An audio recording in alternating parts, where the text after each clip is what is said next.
Assalamualaikum warahmatullahi wabarakatuh. Halo teman-teman, Mr. Andre tentu akan mengajak kalian lagi untuk belajar tema 1 pelajaran Bahasa Indonesia tentang daur hidup hewan. Apakah kalian sudah tahu apa yang dimaksud dengan daur hidup hewan?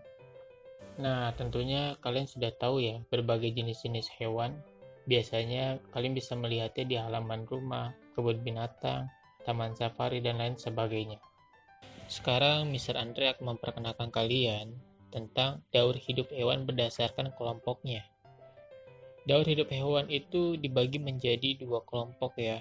Pertama, metamorfosis dan tidak mengalami metamorfosis.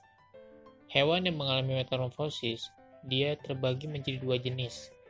Yang pertama, metamorfosis sempurna, dan yang kedua itu adalah metamorfosis tidak sempurna.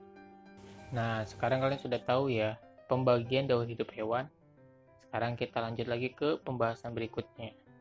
Daur hidup adalah bagian dari perkembangan dan pertumbuhan kehidupan makhluk hidup dari lahir sampai dewasa. Gambar di bawah ini adalah daur hidup ikan dan nyamuk. Bagaimana menurut kalian? Apakah cara daur hidup mereka sama? Daur hidup hewan itu terbagi menjadi 2 jenis. Pertama, metamorfosis dan tidak mengalami metamorfosis. Metamorfosis itu adalah daur hidup hewan yang mengalami perubahan bentuk ketika lahir dan dewasa. Contoh metamorfosis dan tidak mengalami metamorfosis. Di sini ada 2 gambar, yaitu gambar daur hidup nyamuk dan daur hidup ayam.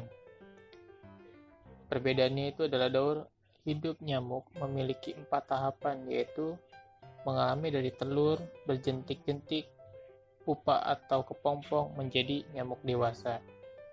Sedangkan metamorfosis tidak sempurna itu seperti ayam ini, dia tidak ada perubahan dari kecil hingga dewasanya. Selanjutnya yaitu metamorfosis. Metamorfosis adalah hewan yang mengalami perubahan bentuk ketika lahir dan dewasa.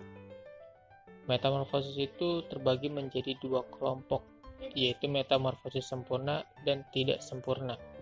Dan perbedaan dari metamorfosis sempurna dan tidak sempurna ialah metamorfosis sempurna memiliki ciri yaitu adanya fase kepompong atau pupa. Biasanya hewan ini mengalami 4 fase, yaitu mulai dari telur, larva, pupa, dan imago. Selanjutnya, metamorfosis tidak sempurna ialah bentuk sebelum dewasa dan setelah dewasa itu sama. Contoh hewan metamorfosis sempurna dan tidak sempurna. Metamorfosis sempurna seperti kupu-kupu dan tawon. Metamorfosis tidak sempurna, contohnya seperti belalang dan katak.